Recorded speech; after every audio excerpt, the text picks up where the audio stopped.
Phan Dị xin kính chào quý khán thính giả của Sài Gòn Network Television 51.3 và kính mời quý vị theo dõi chương trình phóng sự đặc biệt của chúng tôi hôm nay.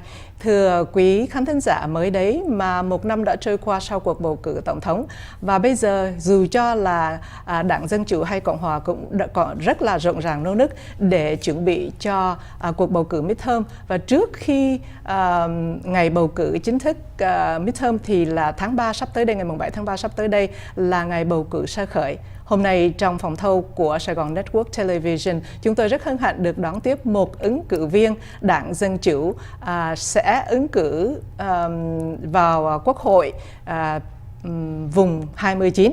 Vâng, chúng tôi sẽ giới thiệu với quý vị Mr. JAVED. First of all, I wanted to say that we are very happy and honored to have you come on to our show. Thank you. Okay, Thank you for having me. and I would like for you to say hello to our viewer. Well, kính chào quý vị.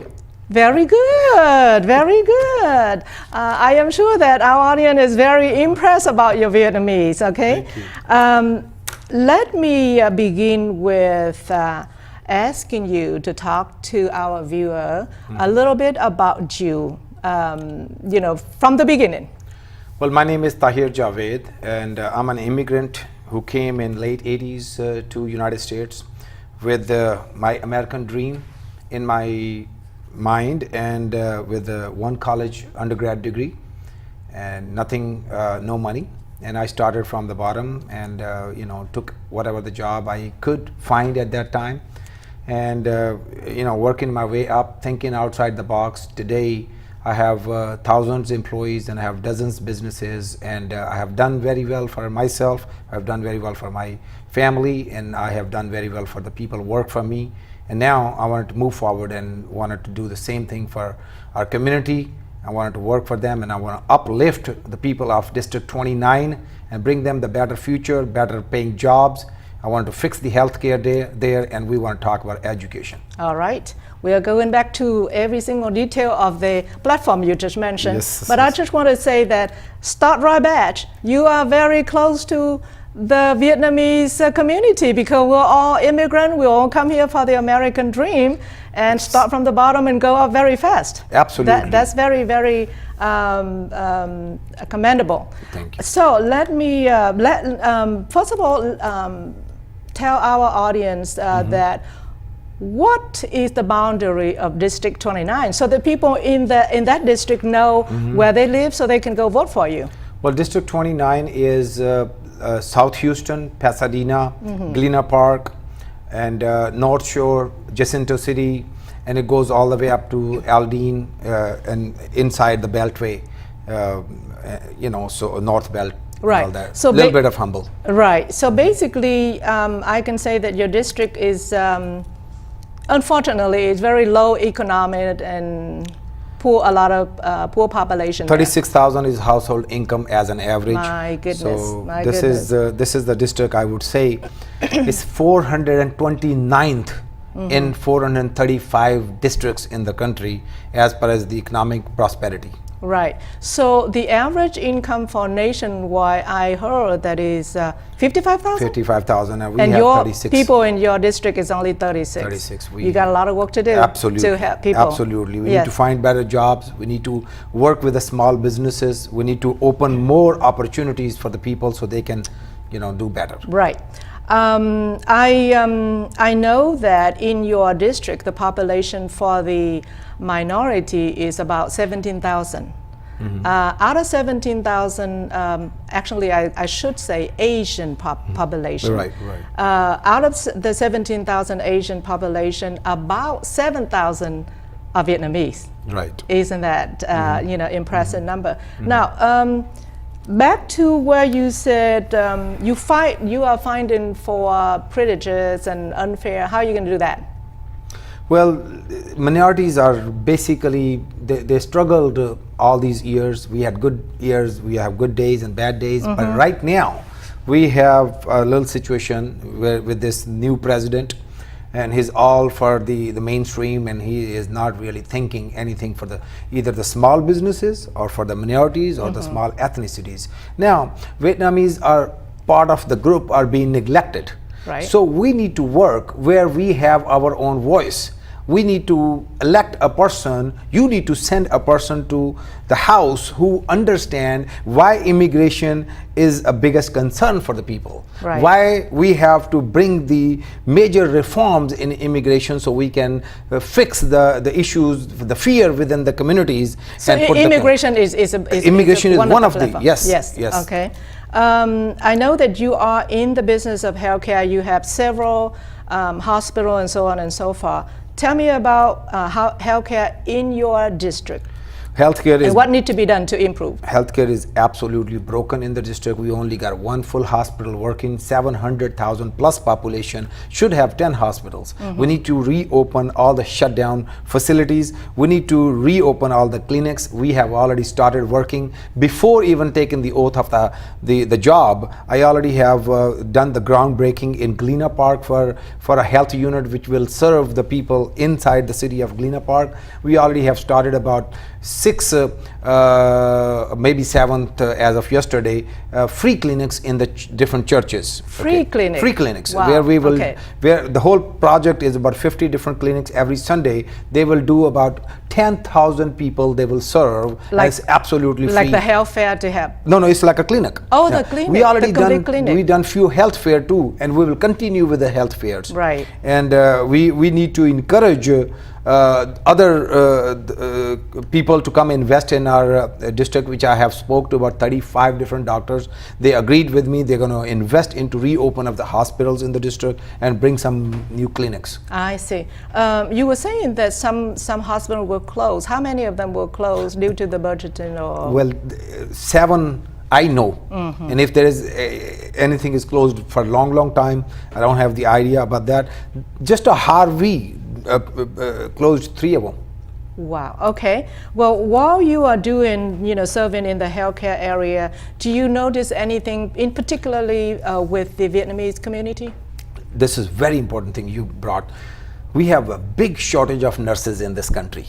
And right. Vietnam and Philippines are the 2 countries has the same course as United States. Right. They don't need to go to school one more time. They can just pass one little test. We need to make this one little test easy enough that they can jump on and get it passed and come here and go to work. So 10,000 nurses just in Texas, what shortage we have, we can fulfill that. And I will be the person who will make the move and make the bill so where we can do this. Okay, so you were saying that we are shorted in nurses. Absolutely. And as a congressman, you will fight for simpler tests yes. and qualifications so Yes. that we can have more people qualifying to be a nurse, which is a crisis, I guess. And Vietnamese will get the most benefit out of that. Why is other that? than the Philippines, because these are the 2 countries has the same course as United States. I see. So they will be the first beneficiaries. All right, so anybody wanted to be nurse, vote for. But there are a bunch of nurses are waiting there. I mean, yes. they need opportunities to come have their American dream fulfilled.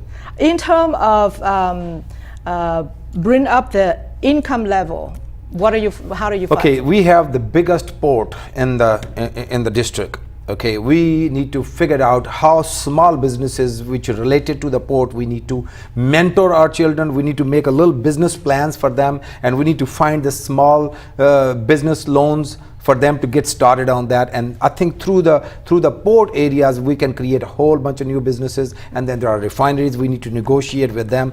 They are in our district, they need to offer some better jobs to our district people. What is the most obstacle right now that you see that it doesn't work, that you when you are Congress, you go fight?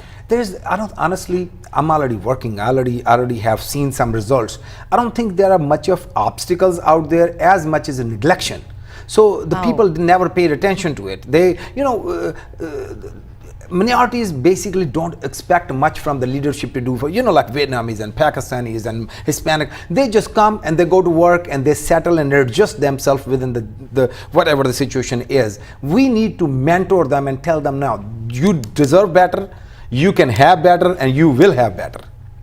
That's bring me to the next question. That mean that education in any area, education academically or education in the new rule or new set of lifestyle in this country, so that everybody know that they have the equal right, they have same right to fight for what the benefit. Is that correct? Yes. When I say mentoring, we need to really bring a little more, like sort of like they're making their dreams bigger. Right. We need to get them into like a interaction with the other areas where they see something bigger happening, so they can start thinking and working on a bigger projects. Right. So you're gonna have them stress their vision, have a bigger dream. Exactly. And go fight for. I will bring some seminars. I will bring some coaching facilities here. I will have some exhibitions in my district where we will pick up one small little mom and pop type of a business and mentor them and educate them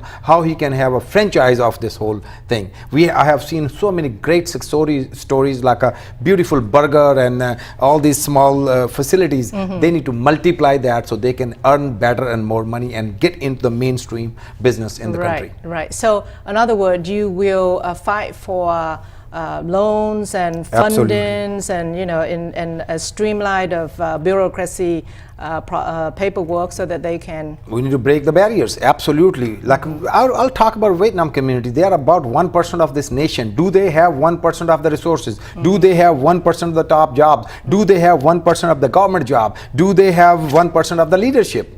They don't. Right. So we need to open doors. We need to open more doors for minorities. We need to open doors for the communities who doesn't demand much. And I will encourage all these small minorities to start demanding more. Right. And this is how we will work forward. First we create the demand, then we work on it. That's what you're going to fight for. Yes. Now, I do know that you have a heart for Vietnam veteran or veteran in general. Tell me. Well, it came in my knowledge. First of all, we see Vietnam veterans or veterans in general under the bridges, homeless. Right. So I think this is another segment is being neglected big time. I already have raised $3.2 million in a collaboration with City of Houston. Really? And we will spend this money into the, how we can do some benefit to the veterans. Right. Now, Vietnam veterans, it came to my knowledge through some resources that there still people are stuck down there. They're old, they're very old, but we need to find it and we need to work with them and we need to find them. When you say Vietnam veteran, there are, we have to be distinct between the American GI and the Vietnam, the South Vietnam soldier. That's the two different. Now, do you have any program in particularly for the South Vietnam soldier? We call it HO. Anybody who worked and fought for the democracy and for American democracy, we cannot neglect them. Plain and simple. Okay. Doesn't matter it's from here or there. They all worked on for the same cause. They offered their lives. They don't need to be neglected. Right, absolutely. Here, hey, we are immigrant and we are here because of their sacrifice. Absolutely. Yeah. Let's talk about what are you going to do in terms of dropout high school, because your district have a lot of high school dropout, and how are you going to bring that down and bring the graduate number up? 41% is the number high school dropout. Goodness. So if you have 2 children, most likely one will not graduate. What we really need to do, we need to do 2-3 different programs. We need to start early education programs. We need to get 3-year-old into early education program. How like does it? Today we don't have much of program for the 3-year-old. I see. So we need to work with that. If you pay attention and give your phone or give any gadget to 3-year-old, 3-year-old can download apps in iPhone. So if they can do that, I'm sure they are ready to learn. We need to bring them into this education system. Don't waste their time. So by the time they get 5 or 6-year-old, they are already ahead. When children are ahead, they feel confidence. They feel like going to school and they feel like learning. We need to bring them ahead, more confidence to them, and then this is how. From the beginners, we're going to bring their level of education and interest up. Now, the one already there for like a 3rd and 4th and 5th and 6th grade, we need to work with them after school programs, and we need more funding for that. That's right. Now, when you say that we need to prepare the 3 years old and 2 years old, you know that, and it involved with the gadgets and the iPads and so on and so forth, that mean money. How are you going to provide that? Absolutely. This is education for children directly related to the future of this country. Right. Our children are going to fight or compete with the kids on the globe. So we cannot keep them behind. We need to use whatever the local resources, private sector, or county and city and state and federal matching. I will fight on every single level to bring more money so we can have better pay for the teachers and less kids in the class and after school programs and early education programs. And there is no if and but, and there is no other solution to it. We need to prepare our children for the next level challenges in the world, and we will do that. Now, where we will find that there are matching programs available, I will pretty much selfishly work for District 29 because we need more money, we need more resources because we are way behind. So I will go and raise money. If I have to raise money in the private sector to do that, I will do that too. Okay. We know that only people that live in District 29 can vote for you. Yes. Not necessarily everybody live in 29 go to vote. So what do you want to tell people to get out and vote? This is we are in the time of age where we cannot sit home anymore. This is the time we need to fight for us and for our children. I will encourage all the minorities, all the ethnicities to please come out. I am your candidate. I will be working for you. So 20th, which is tomorrow, is the early voting. So please come out. It's not going to take a whole lot of time to go and vote. So during the 10 days of early voting, you really can spend maybe 10, 15, 20 minutes and you vote. And then election day is March 6th, which is going to be, you know, like everybody's voting, basically majority of the people.